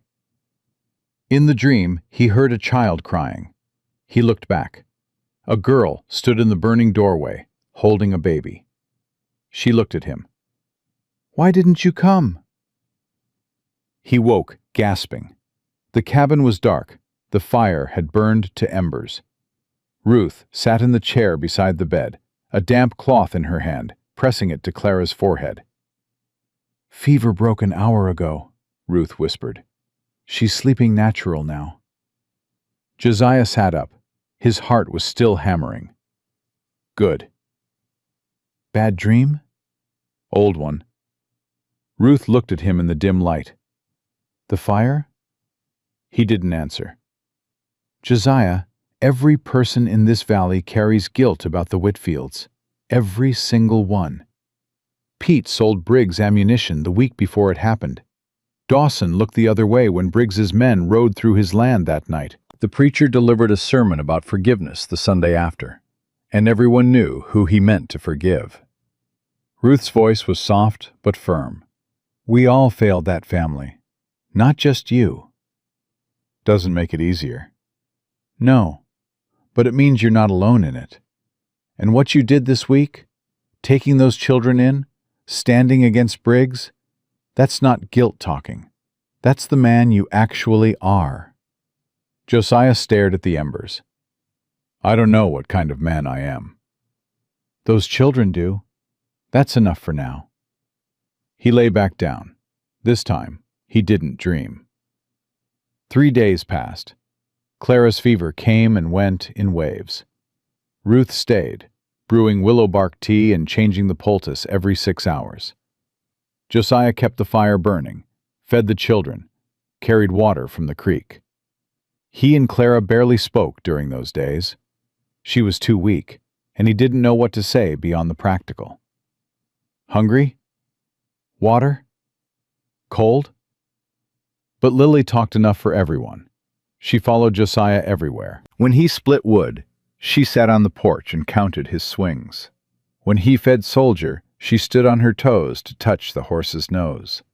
When he cooked, she stood on a crate beside him and stirred the pot with a wooden spoon, her small hand wrapped around the handle with fierce concentration. "You put too much salt," she told him on the 3rd morning. "How do you know?" "Mama uses less." "Your mama's a better cook than me." "Everybody's a better cook than you." Josiah looked at her. She stared back, perfectly serious. Then the corner of her mouth twitched. "Did you just make a joke?" he asked. "Mama says I'm funny." "Your mama's right." That afternoon, Clara woke fully for the first time. Not the hazy, fevered half-consciousness of the past days, but real wakefulness. Josiah was sitting at the table mending a boot when he heard her voice, clear and steady. "Where are my children?" He set down the boot. "Lily's on the porch with Earl. Henry's in the crate, sleeping." Clara pushed herself upright. She winced, her hand going to her side, but she stayed up. "I want to see them." Josiah brought Henry to her first. The baby had changed in the past week. His cheeks were full, his eyes bright, his grip strong when he grabbed Clara's finger. She held him and said nothing for a long time, just looking at his face like she was memorizing it. "He's bigger," she said. "He eats like a horse." "That's the Whitfield appetite." She smiled, and it transformed her face. Beneath the gauntness and the scars and the weathered skin, Josiah saw the girl she must have been once, before the fire, before the running. Lily came in from the porch with Earl behind her. When she saw her mother sitting up, she ran across the cabin and threw herself onto the bed. "Mama, you're awake!" "I'm awake, baby." Josiah put too much salt in the soup. Clara looked at Josiah. He shrugged. "She's been keeping score." "She does that." Clara stroked Lily's hair. Have you been good? I've been helpful. I showed Josiah how to wrap Henry. He didn't know how. "I didn't," Josiah admitted. Clara looked at him over Lily's head. Something passed between them that Josiah couldn't name. Not gratitude exactly. Something deeper. Recognition, maybe. The look of someone seeing another person clearly for the first time. "Thank you," she said. "You already thanked me." "Not enough. Not nearly enough." She pulled Lily closer. "You kept my children alive. You stood against Briggs. You did what no one in this territory has done in 7 years. A lot of people stood with me. Because you stood first." Clara's voice was firm. "You were the first one. Don't take that away from yourself." Earl cleared his throat from the doorway. "She's right, you know. I wouldn't have come if you hadn't asked. None of us would have. We were all waiting for someone else to go first. That's how cowardice works. Everyone waits." Josiah didn't know what to say. So he didn't say anything. He went to the hearth and ladled soup into a bowl and brought it to Clara. She ate slowly, one hand on the spoon, the other resting on Lily's back. That evening, after the children slept, Clara called Josiah to the bedside. "Sit," she said. He sat in the chair Ruth usually occupied. Clara lay propped against the wall, the blanket pulled to her waist. The firelight caught the sharp angles of her face. "I need to tell you what happened," she said. "All of it." "You don't have to." "I do, because you deserve to know what you walked into." Josiah waited. "After the fire, after my parents were killed, I ran. I was 16. I had nothing.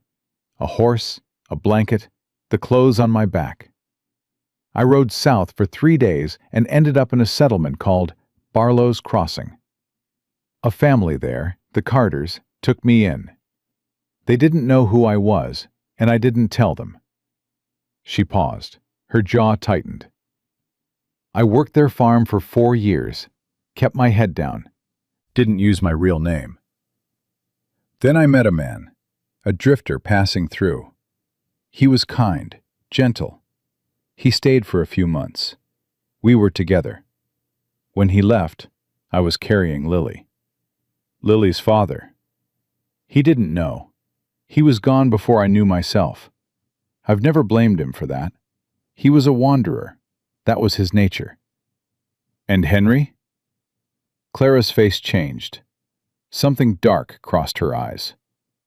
"Henry's father was a different man. I made a bad choice. He wasn't kind. He wasn't gentle. He stayed long enough to leave bruises and a child. And then he disappeared too." She said it flat, without self-pity, like a report. Josiah felt his hands tighten on his knees. "I don't need your anger," Clara said, reading his face. "I need you to understand. I've been making decisions alone for 7 years. Some good, some terrible. But they were mine, every single one." "I'm not judging you." "I know. That's why I'm telling you." She took a breath. 6 months ago, Briggs found me. I don't know how. Someone talked, or someone recognized me, or he just never stopped looking. His men showed up at the Carter farm. I grabbed the children and ran. Again. The horse. A mare I'd raised from a foal. She carried us 200 miles before Briggs's men caught up. They shot at us in the blizzard, hit me in the side. The mare kept running, but she was dying. I could feel her going under me. When she went down, I knew I had minutes. Clara's voice broke for the first time. I put my children on the ground beside my dying horse. I wrapped them in everything I had. I told Lily to hold her brother and not let go. I told her someone would come. And I walked into the storm to lead Briggs's men away from them. You used yourself as bait. It was the only thing I had left to give. Tears ran down her face. She didn't wipe them. I drew them east, then doubled back through the creek bed, lost them in the rocks, found a cave, packed the wound, and then I prayed. For the first time in 7 years, I prayed. For what? For someone to find my children before the cold did. Josiah's throat was raw. He couldn't speak. He reached forward and took Clara's hand. She gripped it hard, her fingers ice cold despite the fire. And someone did, she whispered. You did. Lily was holding Henry when I found them, pressed against the horse's belly for warmth. She wasn't crying. She was just waiting, like she knew. Clara sobbed once, hard. Then she pulled it back, swallowed it, pressed her free hand against her mouth. My little girl. She's the bravest person I've ever met. 3 years old, and she saved her brother's life. She shouldn't have to be brave. I know. Ruth said the same thing. Clara looked at him. Ruth said something else to me this morning, while you were outside. What? She said you told Lily you'd keep them, both of them, no matter what. Josiah's chest tightened. I did. Did you mean it? He looked at her hand in his. Small, scarred, rougher than any woman's hand should be at 23. A hand that had gripped saddle horns and rifle stocks and children's blankets and frozen earth. A hand that had held on when every reason in the world said to let go. I meant it, he said. Clara nodded slowly. I'm not easy to be around, Josiah. I've been alone too long. I don't trust easy. I don't love easy. I've got scars that go deeper than the one on my side. I know. And I've got 2 children who come before everything else in this world. I know that too. So I need you to understand what you're saying. When you say you'll keep us, you're not saying you'll keep a family. You're saying you'll keep a broken woman and 2 children, one of whom wakes up screaming in the night, and one who doesn't have a father worth naming. Josiah leaned forward. Clara, look at me. She looked. I've been alone in this cabin for 3 years. Before that, I watched my father die slow and angry. Before that, I fought in a war that took everything good out of me and replaced it with nothing. I've got my own scars, my own broken parts. I'm not offering you something perfect. I'm offering you something real. Clara's chin trembled. This cabin, this land, whatever I've got, it's yours if you want it. Yours and Lily's and Henry's. Not because I owe you, not because of guilt, because that little girl grabbed my shirt the first night and held on, and I haven't been the same since. Clara was quiet for a long time. The fire cracked. Henry shifted in his sleep. In the loft, Lily mumbled something and rolled over. I don't know how to stop running, Clara whispered. Then we'll figure that out together. She wiped her eyes with the heel of her hand. Together.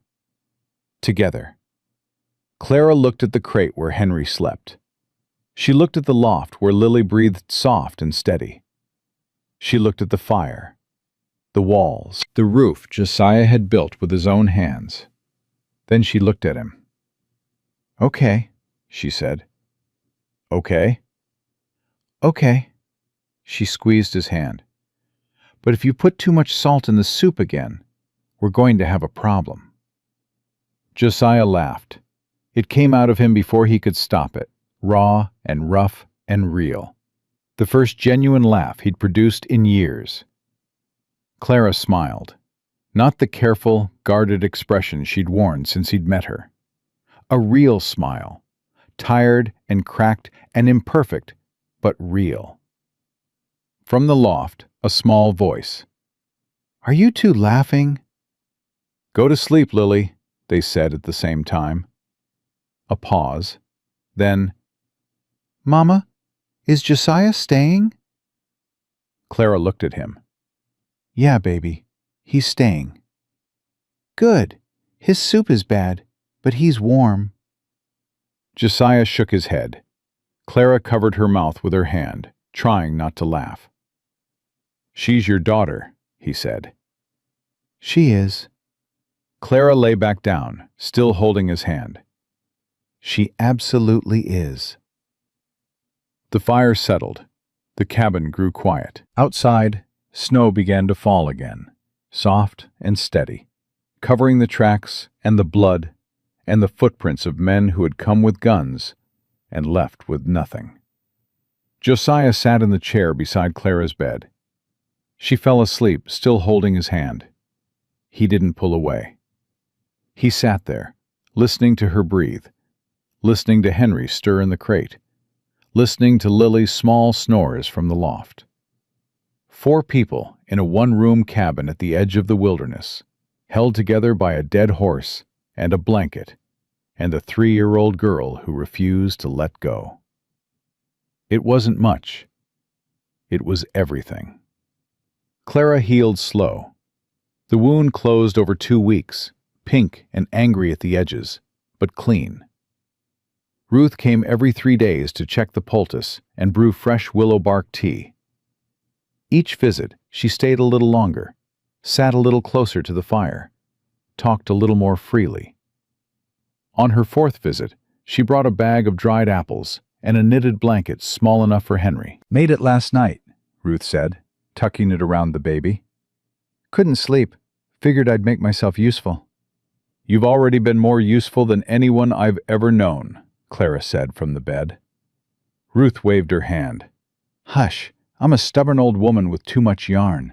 Don't make it more than it is." But Josiah saw Ruth's face when she held Henry, the way her hands steadied, the way her eyes softened. She'd lost a child once, years back. Earl had mentioned it in passing. A boy, stillborn, before her husband was run off by Briggs. Ruth had carried that loss the way some people carry a stone in their pocket, always touching it, always aware of its weight. Lily noticed too. She watched Ruth with the same careful attention she gave everything. One morning, while Ruth was changing Clara's bandage, Lily walked up to her and put a hand on her arm. "You're sad," Lily said. Ruth looked down at her. "What makes you say that?" "Your eyes do the thing Mama's eyes do when she thinks about Grandpa and Grandma." Ruth was quiet for a moment. Then she said, "You're too smart for 3 years old. You know that?" "Mama says I'm an old soul." "Your mama's right." Lily patted Ruth's arm. "It's okay to be sad. Josiah says sad is just love with nowhere to go."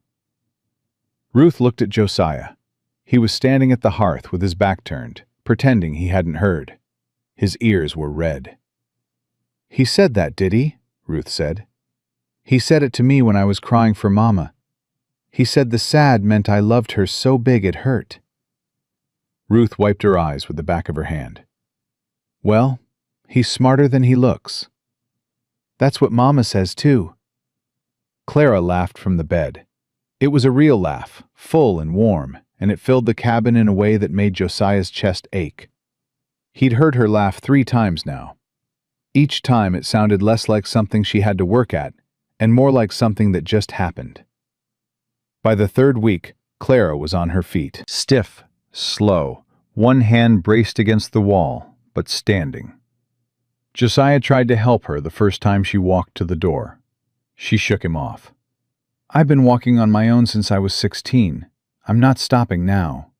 You'll tear the wound open. Then Ruth will fix it again." Clara made it to the door and leaned against the frame, breathing hard. The cold air hit her face, and she closed her eyes. "God, that feels good. It's 12 degrees. I don't care. I've been staring at that ceiling for 3 weeks. I was starting to see patterns in the wood." "There are patterns in the wood. I didn't plane it smooth." Clara opened her eyes and looked at him. "You built this cabin yourself?" "After my father died. Took me the better part of a year." "It's good. Solid." "It's small." "Small is fine." Clara looked out at the snow. "Small means everyone's close. I spent 7 years in other people's houses, sleeping in corners, keeping quiet, taking up as little space as possible. I don't need big. I need mine." Josiah stood beside her. "It's yours." She looked at him. "You keep saying that." "Because I keep meaning it." Clara studied his face the way she studied everything. Careful, thorough, looking for the lie. She'd been lied to enough that trust was a language she'd forgotten. Josiah understood that. He didn't push. "Show me the land," she said. He walked her around the property, slow, matching her pace. The cabin sat on 40 acres, most of it hillside and timber, but there was a flat stretch along the creek that caught good sun in summer. He showed her the lean-to where a soldier stood, the woodpile, the root cellar he dug into the hillside. "You could run cattle here," Clara said, looking at the creek flat. "I've thought about it. Never had a reason to expand." "You've got a reason now." She looked at him. 3 of them. That night, Josiah couldn't sleep. He lay by the fire, listening to the cabin breathe. Clara and the children slept in the bed he'd given up weeks ago. He'd built a frame for it the second week, wider, sturdier, big enough for Clara and both children. He hadn't said why. She hadn't asked. He was staring at the ceiling when Clara's voice came from the dark. "Josiah?" "Yeah?" "You awake?"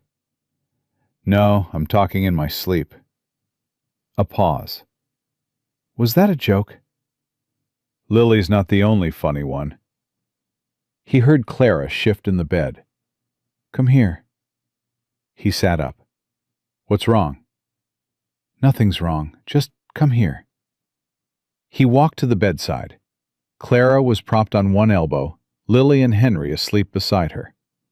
The firelight caught her face, and Josiah realized with a start that she looked different.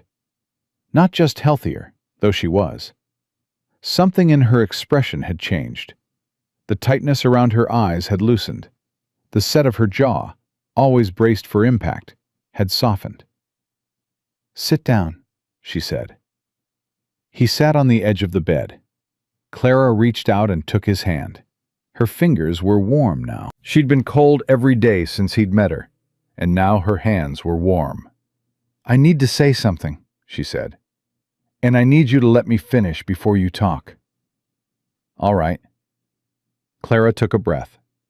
"I've been thinking about what you said, about how you stood at the edge of my family's land and did nothing, how you carried that for 7 years. Clara, let me finish." He closed his mouth. "I hated this valley. For 7 years I hated every person in it. Every rancher who looked the other way. Every shopkeeper who sold Briggs supplies. Every man who tipped his hat to a murderer and called him Marshal. I hated them all, and I swore if I ever came back, I'd burn this place the way Briggs burned mine." She paused.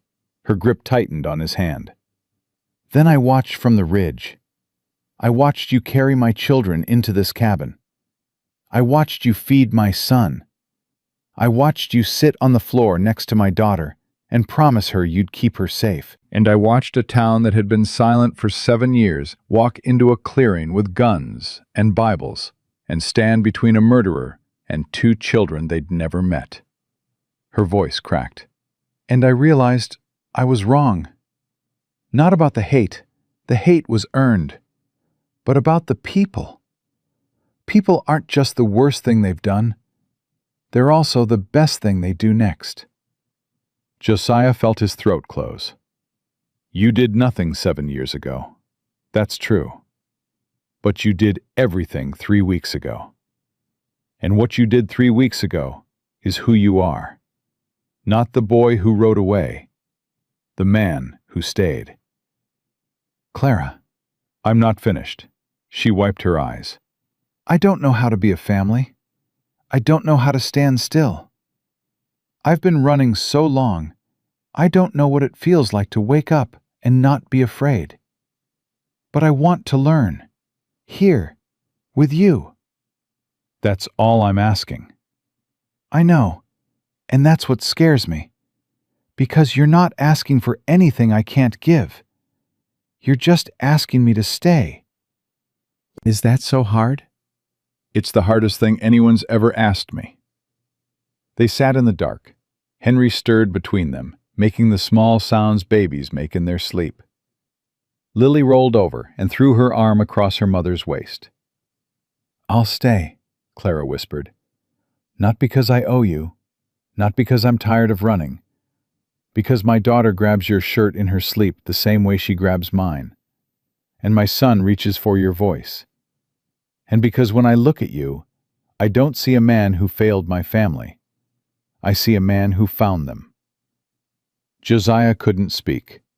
He brought her hand to his forehead and held it there, eyes closed. Clara leaned forward and pressed her lips to the top of his head. Soft, brief. The first tenderness she'd shown anyone but her children in 7 years. Now go to sleep, she said. You look terrible. You say the nicest things. Get used to it. He went back to his spot by the fire, but this time, when he lay down, something was different. The weight he'd carried in his chest for 7 years, the stone of silence and shame, and all the things he should have done, was still there. But it was lighter. Not gone. Lighter. He slept through the night for the first time since he'd found the children. Spring came slow that year. The snow pulled back in patches, revealing brown grass and frozen mud. The creek swelled with meltwater. Josiah worked from dawn to dark, clearing the creek flat for fencing, repairing the lean-to, building a second room onto the cabin. Clara was beside him most days. She couldn't do heavy lifting yet, but she could hold boards while he nailed, hand him tools, keep the children corralled while he worked. Lily helped too, carrying small pieces of wood with tremendous seriousness, arranging them in piles that made sense only to her. You're building Mama a room, Lily announced one morning.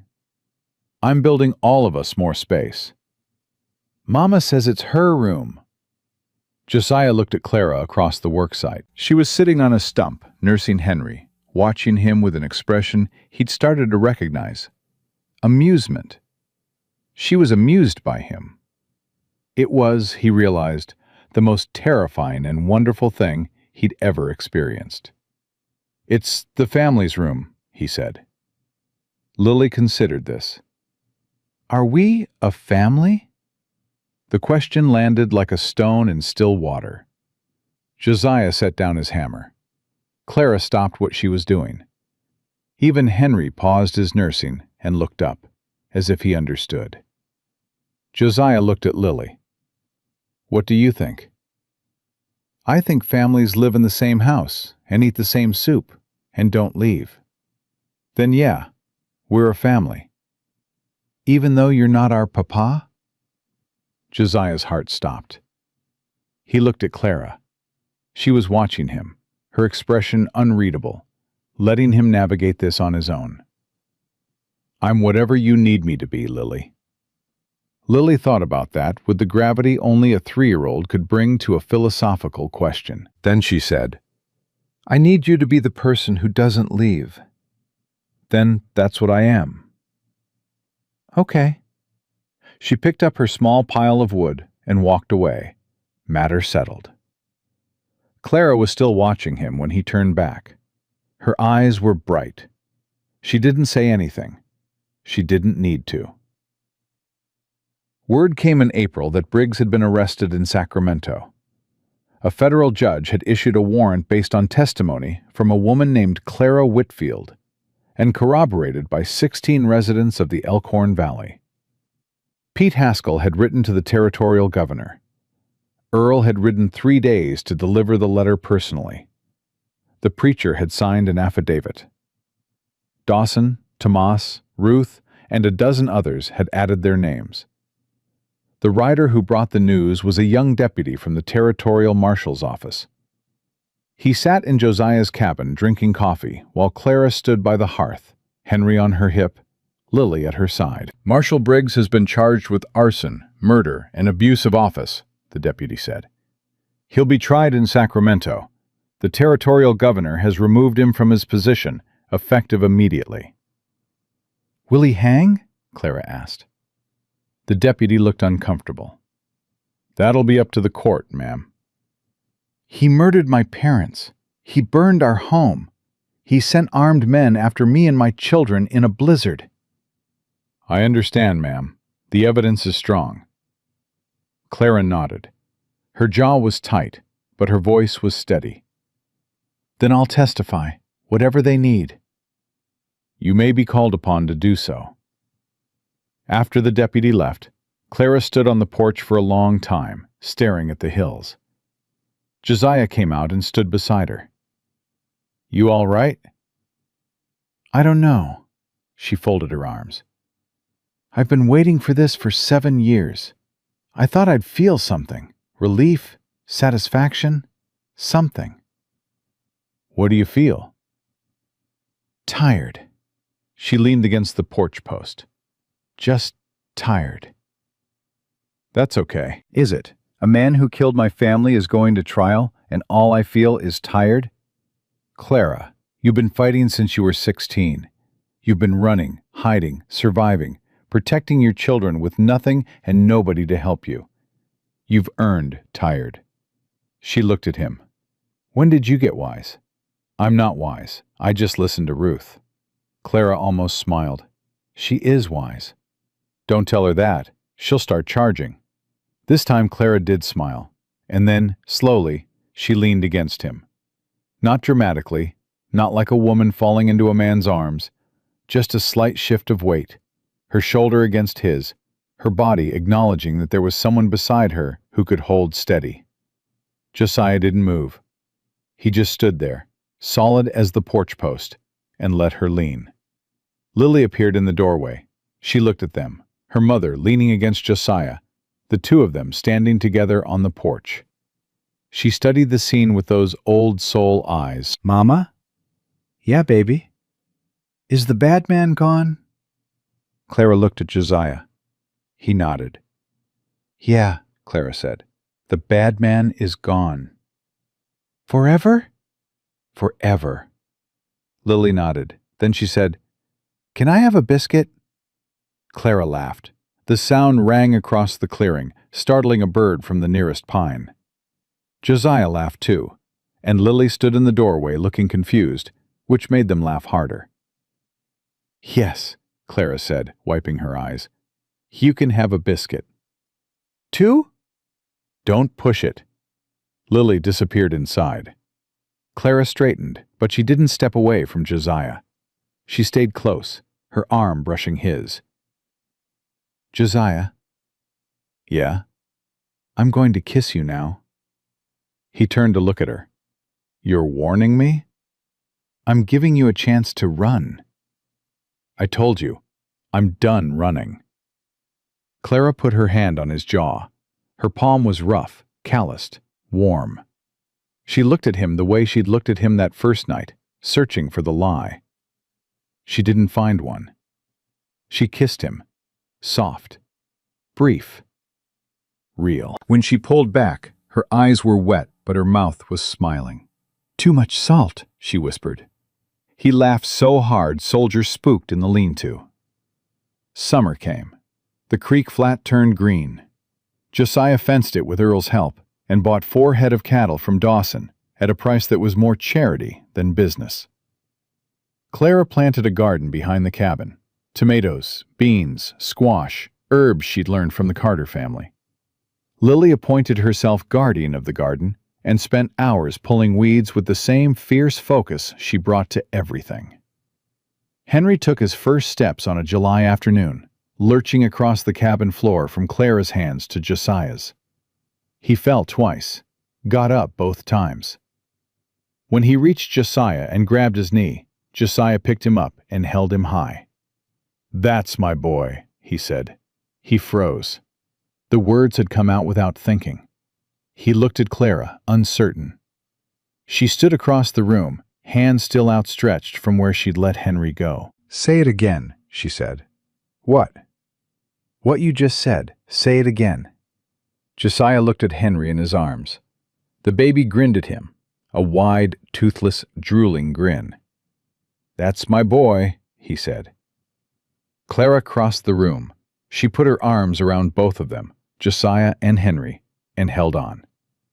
"Yeah," she whispered. "He is." On a September morning, Josiah stood on the porch, watching the sun come up over the valley.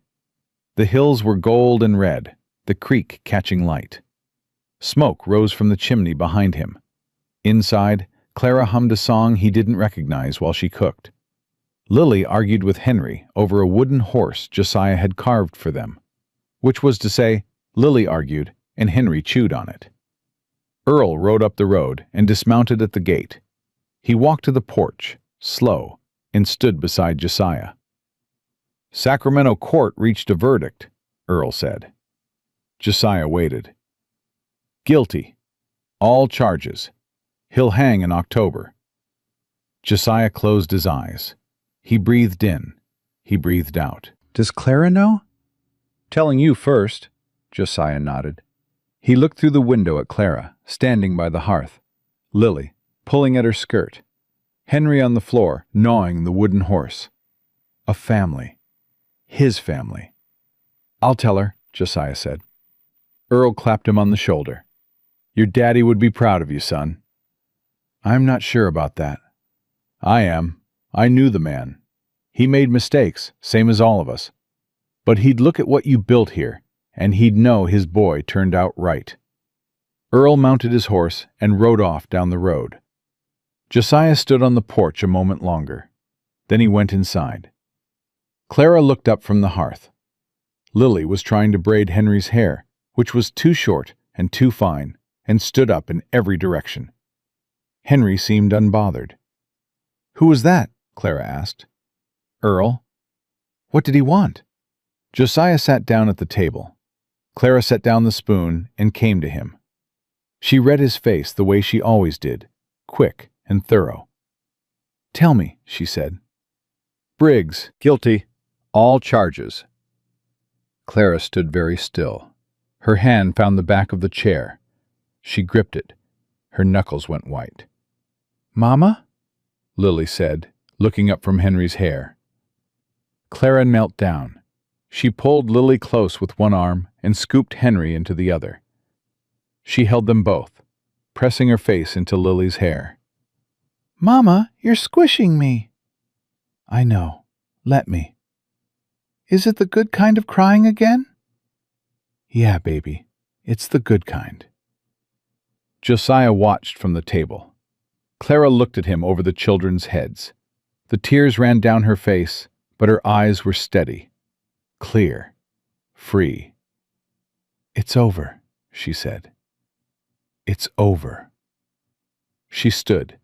She crossed to him, children still in her arms, and Josiah stood and wrapped his arms around all 3 of them. Lily squirmed. Henry grabbed Josiah's ear. Clara pressed her forehead against his chest. They stood like that in the one-room cabin Josiah had built alone, that now held 4 people, and a fire, and the smell of breakfast, and a wooden horse with teeth marks on its legs. Outside, the valley stretched wide and gold under the September sun.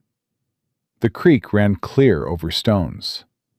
Somewhere in the distance, a hawk turned slow circles against a sky so blue it hurt to look at.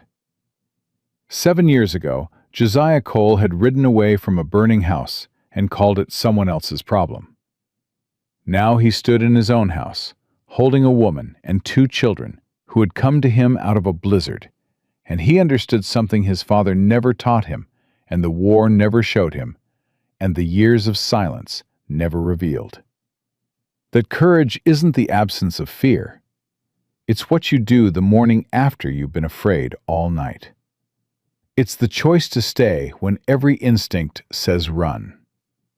It's a 3-year-old girl holding her baby brother in a snowstorm because her mother said someone would come. It's a wounded woman walking into the dark to draw fire away from her children. It's a quiet man opening his door and saying, "You're safe now," and meaning it with every broken piece of himself. Lily pulled back and looked up at him. "Josiah?"